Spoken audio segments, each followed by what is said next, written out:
Going to kick off a new series for the next few weeks called This Is Us. And what I want to do is I want to walk you through for a few Sundays what God is doing in the life of our church and some of the new things that are happening, some of the changes that you might be sensing as we grow as a church, and really who we are, the things that ground us, the mission that God has given to us, kind of the picture of where we're heading, and kind of the values, the foundations that hold us up.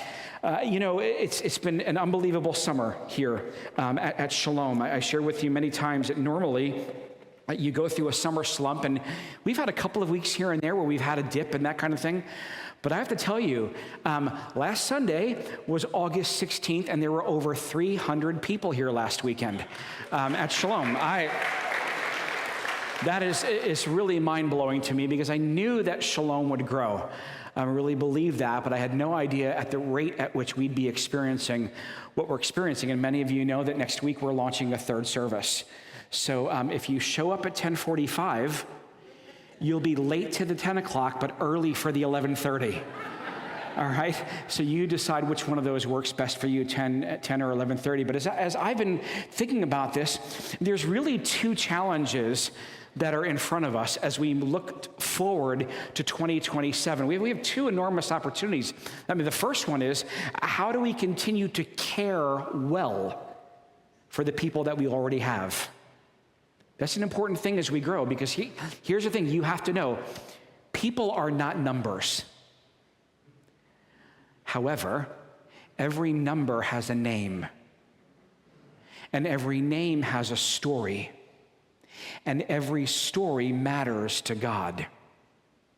I don't want people to attend here but never really be known or have their hurts go unnoticed, or find out after the fact that people were in the hospital, or someone who struggles through their marriage by themselves, or goes through grief without someone noticing, or coming week after week after week and wondering if anybody knows your name. Because here's the thing I want you to know. As we grow, growth without care is not healthy growth.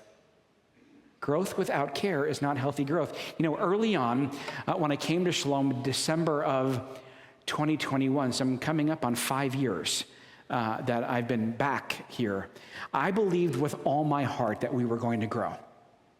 Believe that with all my heart. And that's why even early on, we put so much emphasis on building our prayer and care team. And I have to tell you, we have an incredible prayer and care team here at Shalom. They are a force to be reckoned with. In fact, I have to tell you something funny. I don't even know everything that they do. And that was evidence to me this week because I reached out to one of them and I said, hey, I have a friend in New Jersey. His wife has an illness. She's getting treatment for that. Hey, could you just ask the team to pray for her? Yeah, sure. Well, yesterday I go and I get the mail and I sit down at the dining room table and I'm like, why in the world am I getting a card from Shalom? And I opened it up and this is what it says. Pastor Dan, thanks for your prayer request regarding your friend Karen. Just to want to let you know we're praying for her. I said, wow, I need to go to that church. They're good. And it doesn't surprise me because one of the heroes of my faith is Judy Wuckert, who leads that ministry. And I know, Judy, all that glory goes to God, doesn't it? So we have this question like, how do we continue to care well for the people we already have, but we also cannot lose sight of reaching the people that are not already here? Because you have to know there are thousands of people that surround this community that don't have a church home. They haven't begun a relationship with Jesus.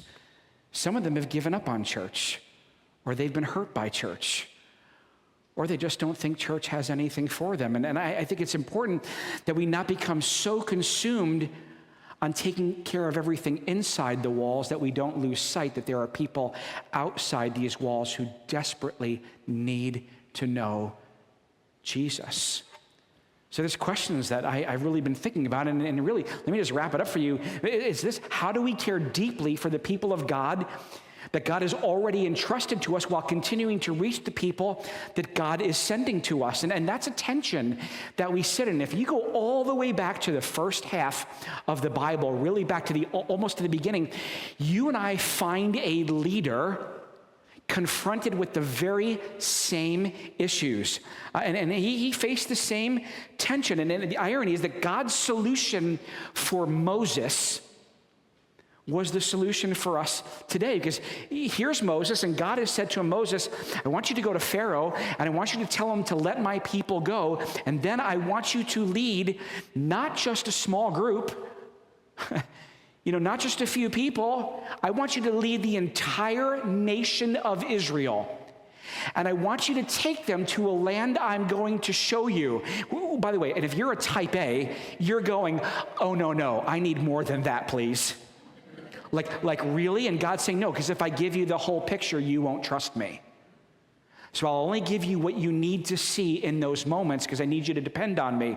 And so Moses, here's the deal. I'm not going to give you the whole picture, but I want you to lead the people. And immediately, like I have felt at times, Moses sensed the load. In fact, when we go to the Old Testament book of Deuteronomy, this is what it says. In fact, Moses is saying this to the people. At that time I said to you, you're too heavy of a burden for me to carry alone. The Lord your God has increased your numbers so that today you're as numerous as the stars in the sky. In December 5th, 2021, I walked back into this church to pastor it. And between the two services, there were 67 people here. I have felt this at times as we've grown. This is too heavy a burden for me to carry alone. God has increased our numbers. He says, may the Lord, the God of your ancestors, increase you 1,000 times and bless you as he has promised. But how can I bear your problems and your burdens and your disputes all by myself? Here's what Moses says.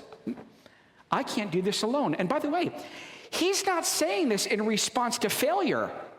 He's saying it in response to growth. He is actually saying the blessing created a burden if he doesn't manage it well. There were simply more people than one person could care for on their own. In my world, as I talk to colleagues and friends and they say, how are you doing? I just keep telling them, the congregation keeps growing. It just keeps growing. And here's what we learned. Let me ask you a question. I'm dating myself. How many of you ever watched I Love Lucy? Really wish I would have gotten this video, but I didn't, and it's okay. There's this video, or there's this episode of I Love Lucy where Lucy and Ethel decide they need to get a job. And they go and they work in a candy factory, right? And the candies are coming down the line, and one by one, they're putting them in the wrappers and doing what they need to do and get them in a box. And all of a sudden, this lady comes out with this scowl, and she's raising her hands and she's speaking loudly. She probably was German, and and the last thing you hear her say is, "You have it? Well, speed it up." And now the candies are coming, and they can't keep putting them in the boxes or wrappers fast enough. So what do? Lucy's stuffing them in her mouth. She's putting them down her shirt, the whole nine. And here's what we learn in the church. This is really, really important that you get this, and it's why I'm asking you to come together. If you've ever volunteered anywhere, to come together this Tuesday night at 7 o'clock. Because I want to prepare you, because here's a reality. What worked at one size won't necessarily work at the next. We can't act like a church of 67 people anymore. We can't. And that means certain things may happen in different ways, because the methods that got us here aren't going to get us where we need to go. And what happens is, if you don't deal with that, future growth can be threatened by insisting on doing the things exactly the way we did them when we were smaller. And by the way, you might say, this is not just a message about church. If you've been empowered to lead anything that involves people, this applies to you. So whether you know Christ or not, or you're kind of exploring, just pay attention. If you're in a position where you lead a team or you lead a group of people, this is for you. And what happened for Moses is that the people developed this unhealthy dependence on him.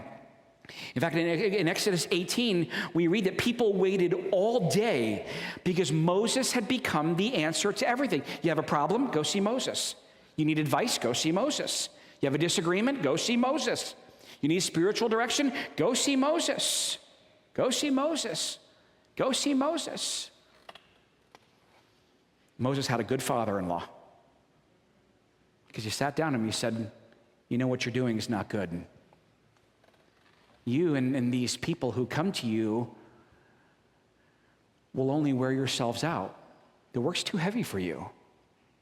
Moses, you can't handle this by yourself. Essentially saying, Moses, this is bad for you, but it's also bad for the people. Because when everything depends on one person, eventually everybody starts getting less care. And Moses gets exhausted. The people get frustrated. Needs are getting missed. His leadership begins to become reactive. And now the system is unsustainable. And here's the thing I want you to see. If everything depends on one leader, that eventually everything is limited by that leader. We have to always be reproducing ourselves and empowering other people. Now, the light comes on. Moses sees the light. Listen to what it says. His father says, listen to me. I'm going to give you some advice, and then may God be with you. I love that. Moses, I'm going to tell you what to do, then you're on your own. God bless you. You have to be the people's representative before God. Bring their disputes to him. Teach them his decrees. Instruct them. Show them the way they are to live and how they are to behave. But then I want you to select some capable people from the crowd, people who fear God, who are trustworthy, who hate dishonest gain. Then you appoint them as officials over thousands, hundreds, 50s, and 10s. But the first thing Moses is tasked with is pray for the people. You pray for the people. Look what he says. You have to be the people's representative before God and bring their disputes to him. Moses' first responsibility was not to solve every problem. It was to bring the people before God. I have to tell you something. Just because I'm the pastor here at the church, it does not mean I have every answer. I have to tell you a little secret. The older I get, the more I realize the less I know.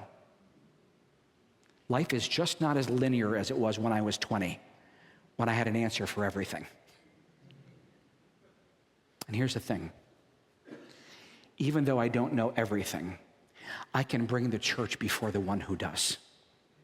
And pray. And pray. Because I've learned something. Prayer is leadership. Prayer is leadership. You know, early on in 2022, I got caught in something that I tried to keep very quiet, never really told anybody. But one morning at about 7 o'clock, I get this knock on my car window, and I'm parked out in front of somebody's house from church, somebody who happened to be in the first service this morning. And she said, Pastor, it's 7 a.m. What, are you okay? What are you doing parked in front of my house? And I said, well, I'll tell you if you promise not to tell anybody. And then she looked at me kind of funny. She said, okay. I said, well, the church is small right now. And I said, I try every month to park close by to everyone's house in the congregation and to pray for their families. She couldn't believe it. Once we got to about 150, I said, I can spend my whole week doing this. Listen, I just put your names down, and I pray for you. My name is, some of you are really, really smart, and you stalk. So I did not park in front of your houses. I parked around the block. Prayer is leadership. The second thing his father says is you teach and equip people in the right way to live. Remember, he says, you teach them God's decrees and instructions and show them the way they're to live and how they are to behave. And here's what happens. This is doing ministry for people versus equipping people to live faithfully themselves.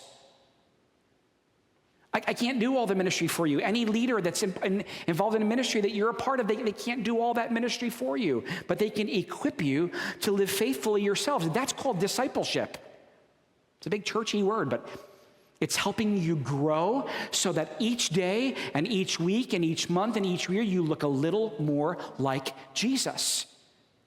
And what I have found in my own life, and perhaps it's true of you, that sometimes the greatest discipleship that happens in me is not necessarily just taking on something new. It's taking away something that doesn't belong so I can make room for something that does belong. And Jethro's saying, Moses, that's what you need to do for the people. You got to show them the way that they're supposed to live.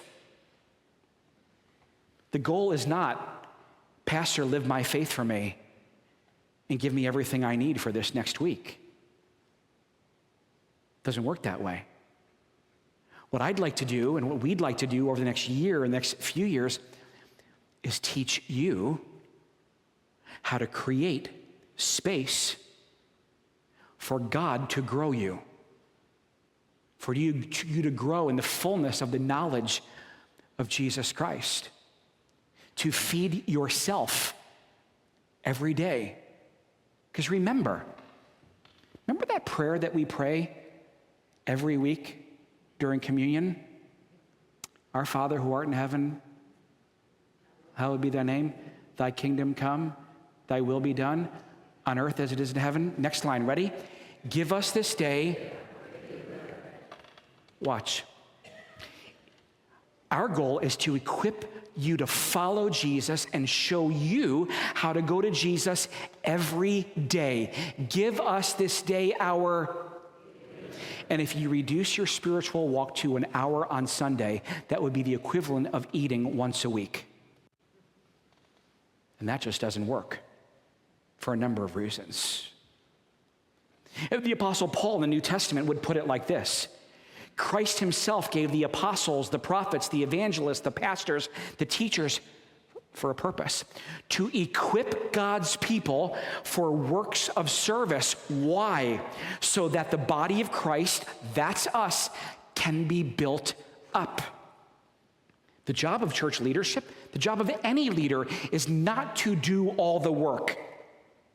It's to equip people to do the work. And in our context, to equip God's people for ministry. I mean, last year I said to our staff, I said, what if we ended the year with a different question? And actually, when we go into 2027 and spend this next year, this is the question that's going to come. What if it wasn't, how many activities did you have? How many new people did you have? You know, how many programs did you do? What if the one question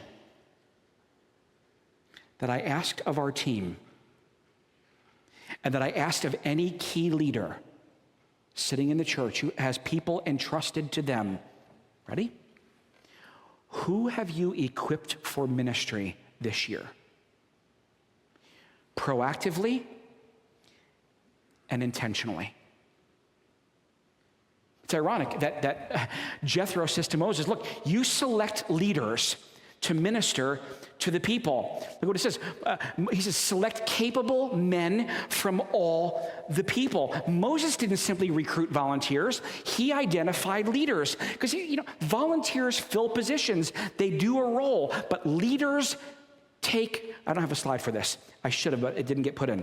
Leaders take responsibility for people. Volunteers fill a position, they get something done, but leaders take responsibility for people. And if we want to care for more people, we have to empower more people. Moses selected leaders. Look, he chose those who were capable from all Israel and made them leaders of the people. Now here's that slide. Leaders take responsibility for people. But I want you to notice something. But select, what's that word? Capable. Capable people from the whole crowd, people who fear God, who are trustworthy, who hate dishonest gain. Then you appoint them as officials over the thousands, the hundreds, the 50s, and the 10s. What does it mean to be capable? It's people who can actually lead. You want to see a miserable person leading? Put somebody in a leadership position who is not gifted to lead. I've watched it. But put somebody into a position who's capable, who has a skill set and a gift set. Not only will they thrive, but the people around them will thrive too. So there's a capability factor to that. They also have to be God-fearing, and I love how we're defining this. God-fearing people are people whose relationship with God shapes their decisions. You see, there's a difference. Saying, yeah, I go to church. I believe in God. Well, the enemy of your soul believes in God too. Yeah, I'm nice. I'm good. And what Jethro is saying to Moses is, I want you to scan the crowd. And I want you to be watching. And I want you to identify the people for whom faith is not just something that happens when we come to the temple, Moses. I want you to watch the people whose faith informs every part of their lives. They're the ones who fear me. And you better make sure they're trustworthy, that their character matches their responsibility. And by the way, stay away from people who hate, you need people who hate dishonest gain, people who aren't using leadership for themselves. I have three little phrases that I have a little staffing thing when I'm looking for staff, and this is what it is for me and what's important to me, and I think important to our church. It's character before charisma. Remember years ago I heard a speaker who was speaking to a group of leaders, and this is what she said. I thought it was so good. She says, you better be very careful that your talents and your gifts don't put you under a spotlight that your character can't keep you in.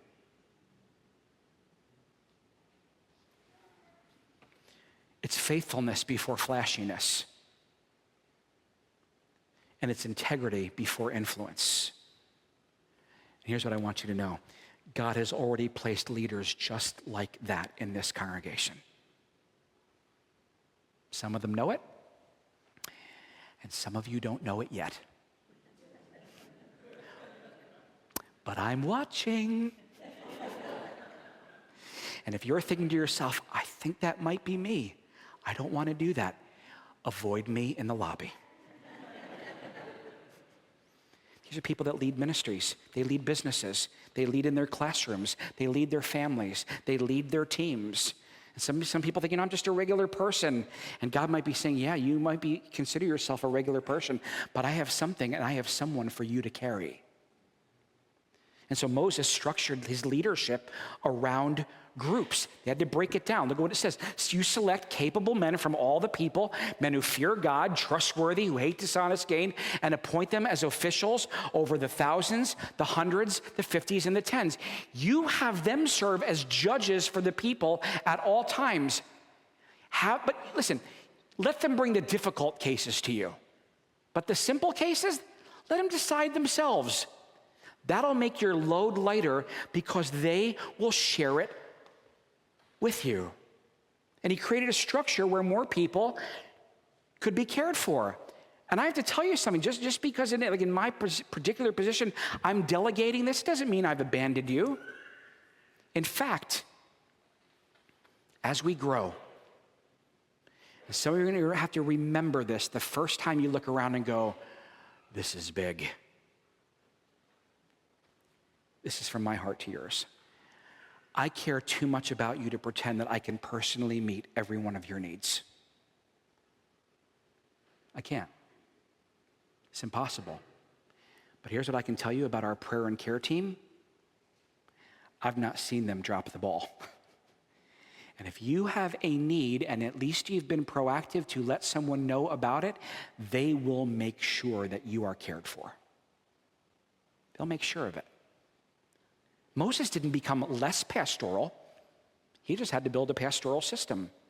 And so the principle for us here at Shalom is not how can our staff work harder. That's not the answer. I mean, everybody eventually reaches capacity. The question is, how can we develop more people who care for people? And the initial model, and this is going back, into the 50s and the 60s, you had one pastor in the church. Let one pastor pastor everybody. You know what happened to those churches? They never went farther than about 100 people. I want to tell you a little secret. You know what happened to the churches that went beyond 100 into 200 and 300 but didn't change? Those pastors burnt out. And when they did, it was not pretty picking up the pieces. In this new way, which isn't a new way because it's all the way back to Moses, it's your pastors and your staff developing you as leaders so that you can get out there and develop and care for and minister to the people God's entrusted to you. And here's the thing that's crazy. The church can become larger while it becomes smaller because people's needs are being met.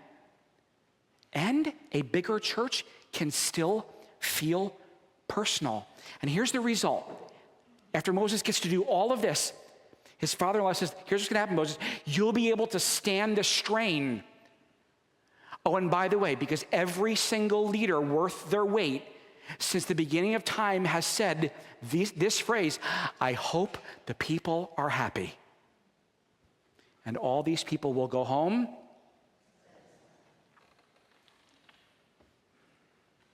the leader can stand.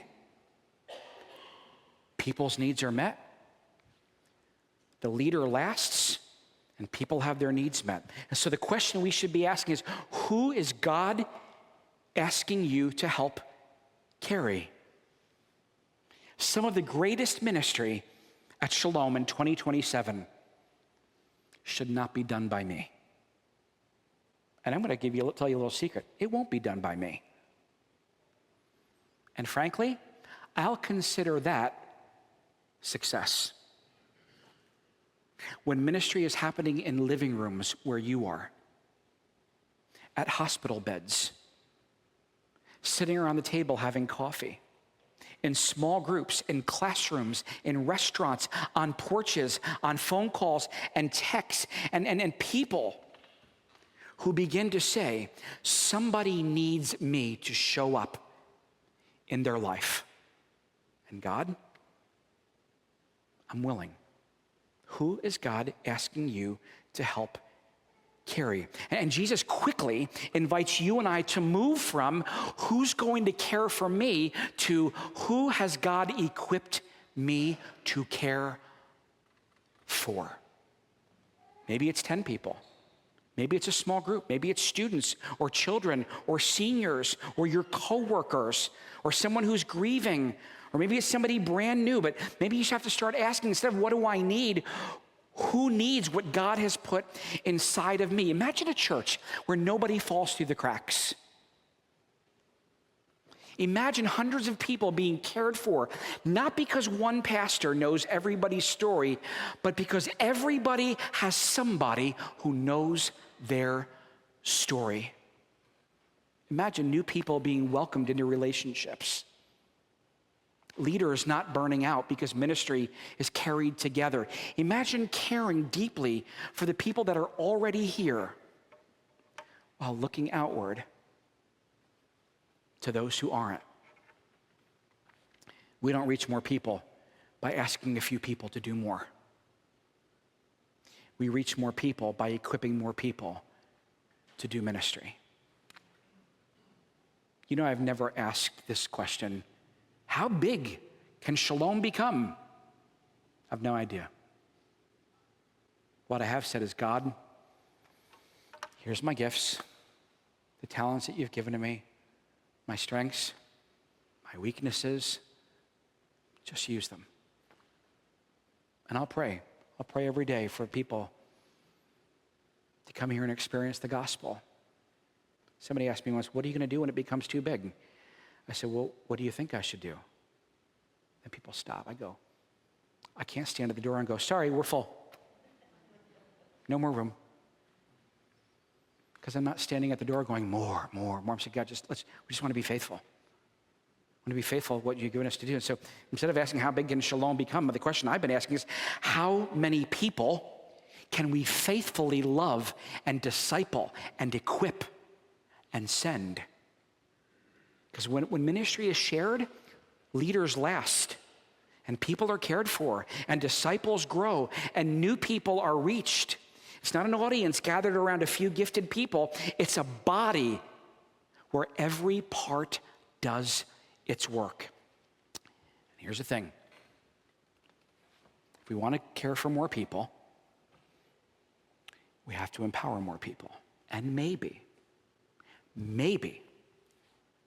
the next person that God wants to empower is you.